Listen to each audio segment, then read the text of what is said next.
হর হর মহাদেব আদেশ জয় মা মাতারি।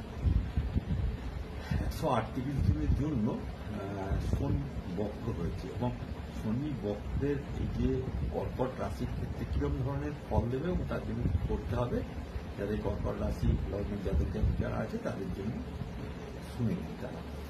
এখন শনি আপনাদের যেখান থেকে বক্র হয়েছে সেটা হচ্ছে যে আপনাদের নবম স্থান থেকে বক্র হয়েছে, ঠিক আছে। এবং নবম স্থান থেকে যখনই বক্র হয়েছে শনি, সুতরাং আপনাদের একটা ভাগ্যেতে একটা বাধা সৃষ্টি আসবে। যেহেতু শনি কিন্তু আপনার কিন্তু যোগকারক গ্রহ, শনি আপনার সপ্তমপতি এবং অষ্টমপতি, ঠিক আছে।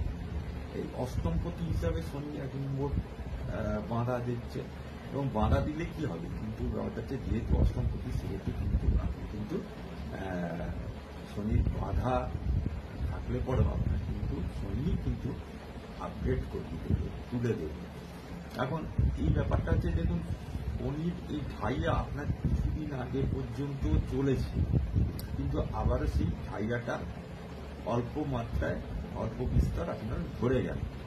সুতরাং তার যে এই অল্প স্বল্প যে আপনি এখনো পর্যন্ত সেই ঢাইয়াতে যে যে কাজগুলো করে উঠতে পারেননি, যে যে কাজগুলো আপনার পেন্ডিং আছে, সেইগুলো কিন্তু আপনাকে শনি বলছে যে এই সময় যদি কাজগুলো না করে ফেলতে পারেন তাহলে কিন্তু এর অশুভ ফলই করবে। সুতরাং সেই জায়গাটা দাঁড়িয়ে আপনাদের কি হবে, প্রথম কথা হচ্ছে যে আপনারা যে কাজ কারবার করেন সেগুলোর জন্য কি হবে, আপনাদের দেখুন প্রচুর ব্যয় হয়ে যাচ্ছে এবং আপনাদের একটা এর থেকে মানসিক একটা দ্বিধাদ্বন্দ্বের ভেতরে পড়ে যাবে।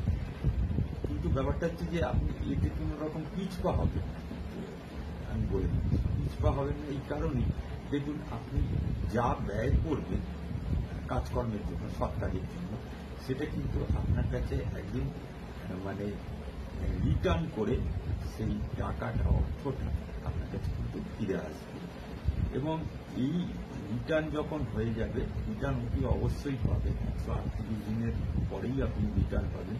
সুতরাং সেই জায়গাটায় আপনার যে দক্ষতা আছে, যে দক্ষতা দিয়ে আপনি কাজ পরিচালনা করেন নিজে, সেই দক্ষতাটাকে আপডেট করে সেই কাজটার দিকে এগিয়ে যান, সর্বক্ষণ এগিয়ে যান।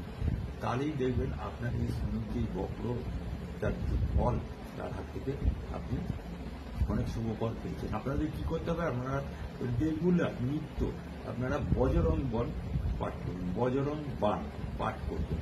হরি ওম তৎসৎ।